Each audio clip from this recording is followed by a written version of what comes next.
Imagine a room, shimmering with an almost unreal elegance.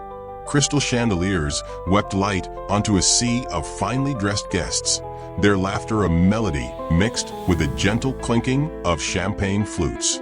Soft music, carried on the air by a string quartet, filled the space. This wasn't just any party. It was a celebration, a milestone meant to be etched in gold. The air shimmered, but something was not quite right.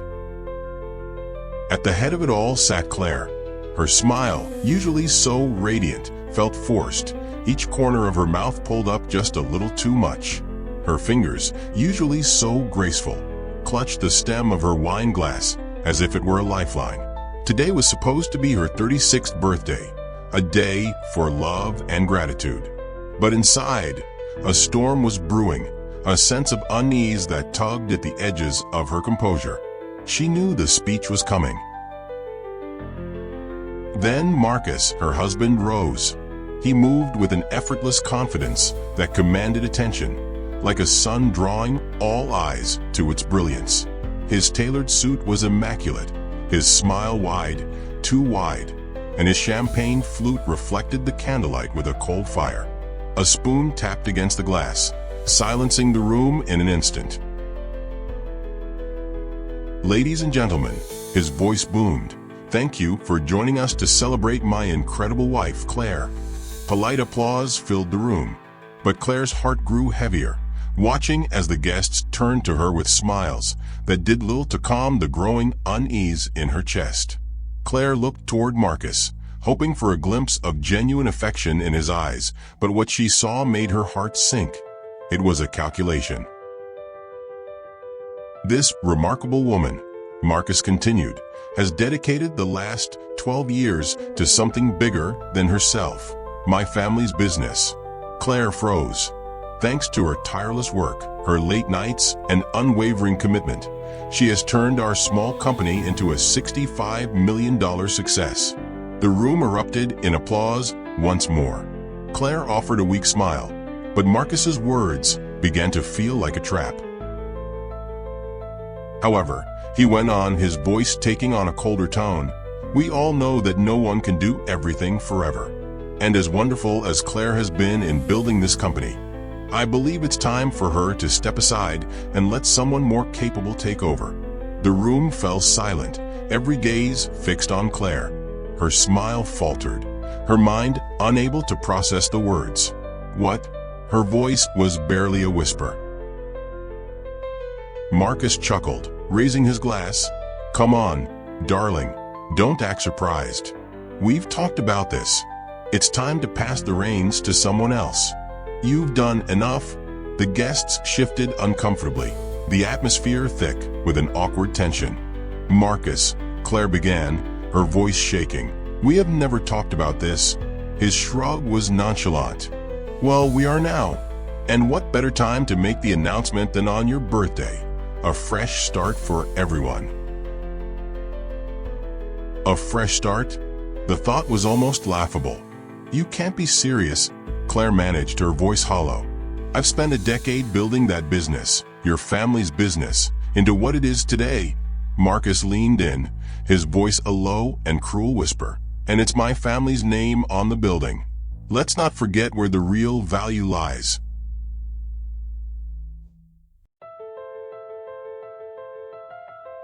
Before she could respond, Marcus had turned back to the room, his signature charm returning. He raised his glass again. "Let's raise a glass to Claire for all the hard work she's done, and to the bright future ahead for everyone." The applause was forced, uncertain. Claire sat frozen, her world crumbling around her. For years, her soul had been poured into this business, every sacrifice made for the company, for Marcus, for their life together. And in one moment, it was all reduced to a fleeting comment in a public spectacle. She rose, the noise of the room fading into a distant hum. Without a word, she walked toward the exit, her heels clicking a rhythm of defiance against the marble floor. A colleague called after her, concern etched on his face. "Claire, are you okay?" She didn't answer. As she stepped onto the balcony, The cool night air brought no relief. Gripping the railing, tears finally escaped. For 12 years, she had given everything, and in return, he had humiliated her. "You're nothing without me," his words echoed in her mind. Her jaw tightened. "No, no," she whispered to herself, her voice shaking but resolute. "You're wrong." She wiped her tears, straightened her shoulders, and took a deep breath. Something had shifted within her. She wouldn't let Marcus or anyone else define her worth again. The house felt cold and empty when she returned, her heels echoing off the vaulted ceilings. Marcus was in his study, a glass of scotch in hand, as if nothing had happened. The calm, detached expression on his face only fueled the anger simmering inside her. "Marcus," she said sharply, entering the room. He looked up, feigning surprise. "Claire, you left the party early. People were asking about you." Claire ignored the comment. "What the hell was that?" He frowned. "What was what? The party? The announcement? You blindsided me, Marcus." Her voice trembled, but she pressed on. "You humiliated me in front of everyone. How could you do that?" Marcus put down his phone, his frown deepening into condescension. "Humiliated you? Claire, don't be so dramatic. It was a necessary announcement. You've done well, but it's time to let someone else take over." Claire stared at him, the words landing like a physical blow. "You can't be serious." Marcus sighed, as if speaking to a child. "Look, you've done your part. It's not like I'm kicking you to the curb. You'll still have a role, something advisory maybe, but CEO? That's not where you belong anymore." "Not where I belong?" Her voice cracked with disbelief. Marcus swirled the scotch in his glass. "Don't kid yourself, Claire. The company succeeded because of us. The name, the connections. You were just a cog in the machine, an important one, sure, but just a cog." The dismissal was too much. Claire's breath hitched. "You never believed in me," she whispered, the realization cutting through her like a blade. Marcus shrugged. "It's not about belief, Claire. It's about practicality, and practically speaking, it's time to move on." Her stomach churned with hurt and betrayal, as she realized Marcus had been planning this all along. Claire turned and left the study, his mocking voice following her. "Don't take it personally, Claire, it's just business." The next day, she found the storm raging inside her hadn't abated. She entered the office and read the severance clause about her leaving, and found it was only a fraction of what she deserved. She found that Marcus had fabricated poor performance reviews, her hands shaking with rage. He had been planning this for months. Marcus returned home that evening to find Claire waiting, the documents spread out on the coffee table. "Care to explain this?" she asked, her voice icy. "This is how you repay me, by trying to quietly erase me?" His face hardened. "You're overreacting. This is how things work at this level. You should know that." Claire stared at him, the man she once knew, now a stranger. Tears burned in her eyes, but she refused to let them fall. Instead, she picked up the documents and threw them on the floor at his feet. "You don't get to decide my worth, Marcus," her voice low and firm. "And I'm not going down without a fight." She thought about the financial reports, every deal, every success. All bore her fingerprints. The anger she'd been holding onto since her birthday was now burning, fueling her determination. Marcus had underestimated her.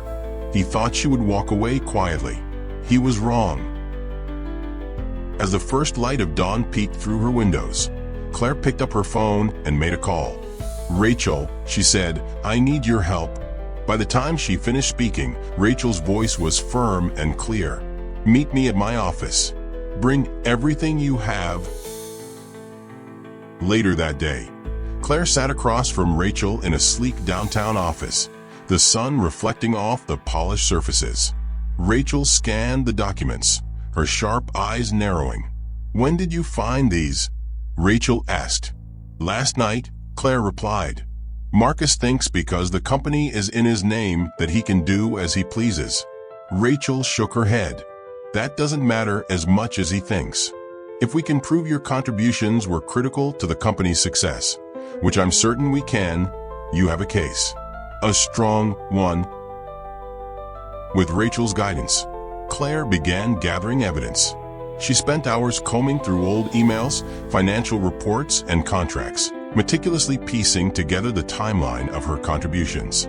She found expansion plans and negotiations that she had spearheaded, along with documented cost-saving measures, all signed by her.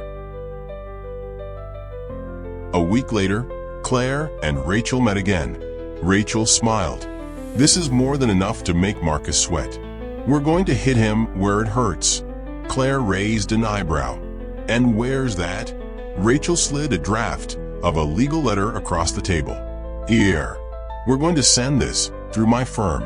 It's a formal notice informing Marcus that if he proceeds with removing you, we'll be filing a lawsuit for breach and unlawful dismissal." That evening, Claire received a call.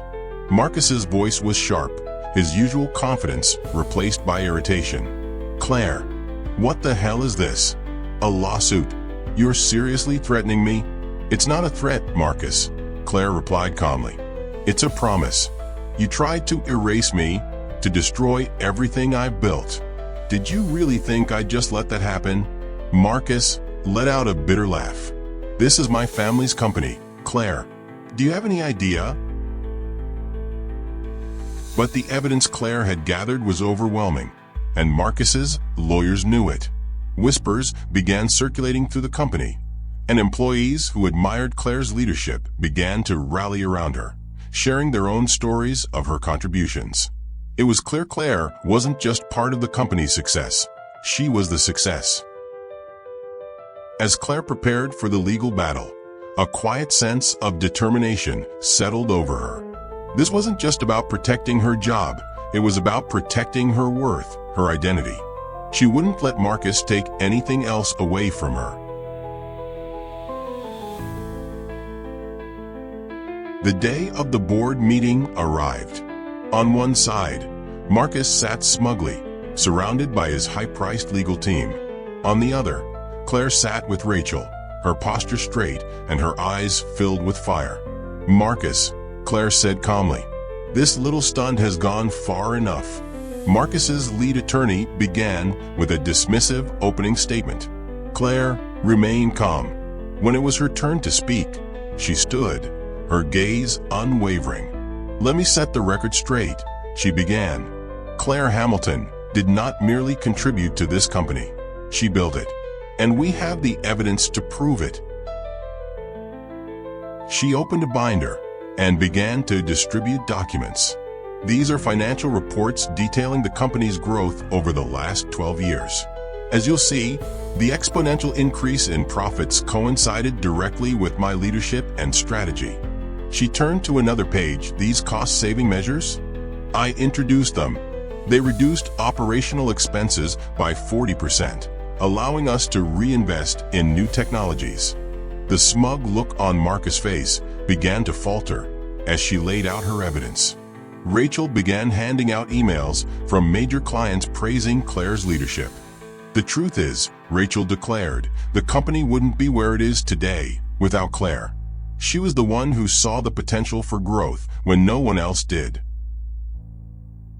Others followed, echoing similar sentiments. They spoke about how Claire's leadership had inspired them, how she had been the driving force behind every major milestone. Marcus sat fuming, his silence speaking volumes. Claire spoke finally, her voice filled with righteous anger. "You tried to paint me as unfit to lead, Marcus, but the truth is, you're the one who's been jeopardizing the company's future." Marcus's face flushed red. The board members were murmuring among themselves. It was clear his credibility was collapsing. By the end of the meeting, the tide had completely turned. Claire had not only defended her role, but had exposed Marcus for who he was. She felt a glimmer of hope. The fight wasn't over, but she had won this battle, and she wasn't backing down. The drive home was silent, the tension between them heavy. When they arrived home, Marcus slammed the door, his footsteps echoing through the foyer. Claire followed him. "You had no right to undermine me like that. It's disgraceful," he said coldly. "What's disgraceful is the way you tried to erase me. 12 years, Marcus. 12 years of my life, and you acted like I was just a placeholder. How did you expect me to react?" Marcus's laugh was bitter, almost cruel. "Oh, don't play the victim, Claire. You should have known your place. This is my family's legacy, not yours." Her heart ached, but the sadness was quickly overtaken by something stronger: exhaustion. "I'm done," she said quietly, her voice firm. His face contorted. "What are you saying?" "I'm saying I want a divorce." The following days were a blur of logistics and emotions. Claire moved into a small apartment, leaving behind the grand house she once called home. It was painful, but also liberating. For the first time in years, she felt free to make her own choices, to reclaim her life. Her first step was reaching out to the people who had stood by her, and they were all eager to be by her side again. Claire began to build with all the experience and wisdom she had gained. Her vision of her own company was ready. Meanwhile, Marcus's company was falling apart. Without Claire's leadership, the cracks began to show. Profits declined, key clients left, and employee morale plummeted. Marcus's temper flared as he watched everything unravel, blaming everyone but himself. Claire found herself sitting across from Richard, Marcus's cousin, at a small cafe. He looked older than she remembered, the stress etched into his features. He admitted that Marcus had made a mistake and was now willing to admit he had made a mistake. He asked if she would consider coming back. Claire leaned back in her chair. As she looked at Richard, she realized something. She didn't need them anymore. "Thank you, Richard," she said, her voice kind but firm. "But I've moved on. I'm building something new, something better." Richard's shoulders slumped, but he nodded in understanding. "I wish you the best, Claire." "And I wish you the same," she replied. As she left the cafe, the sun warm on her face, Claire felt a sense of peace. She had reclaimed her power, her identity, and her worth. Headlines began to emerge. Claire Hamilton, the woman who turned personal betrayal into professional triumph. They labeled her underestimated to unstoppable. But headlines didn't define her success. It was the feeling she got every morning walking into her own office, her name on the door, the energy of her loyal team surrounding her, the clients who trusted her vision. Years later, Claire stood on a grand stage, a microphone clipped to her dress. She took a steadying breath. "You belong here," she whispered to herself. When the announcer called her name, the audience erupted in applause. She stepped onto the stage, the spotlight warm against her skin. The noise quieted, leaving only the soft hum of expectation. She gripped the podium and began, "I want to share a story with you tonight, a story about success, about failure, about worth." She paused, scanning the room, and let the silence amplify her words.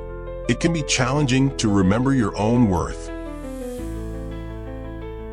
But here's the truth. I've come to understand that your worth is not defined by someone else's opinion. Your value is not measured by a title, a paycheck, or the approval of those who cannot see your true potential. You are enough, just as you are. And the moment you stop seeking validation from those who underestimate you, the moment you reclaim your power, that is when you truly begin to rise. The room was silent, the emotions settling on everyone in attendance. Then, the applause began, a soft ripple that swelled into a thunderous, standing ovation. Claire truly felt it this time, not because she was proving something, but because she had become something. She scanned the room, not for validation, but for connection. This wasn't the end of her story. It was the beginning. As Claire walked off the stage, surrounded by applause and the energy of hope, it was clear that she had not only changed her own life, but had inspired so many others to believe in their own true potential. She had become someone the world needed, not just another cog in the machine, but the foundation of a new one. Remember to like this story and hit the notification bell so you never miss a story that could change your life. Thank you for being part of our storytelling family. Stay strong, stay courageous, and always remember, you are worthy.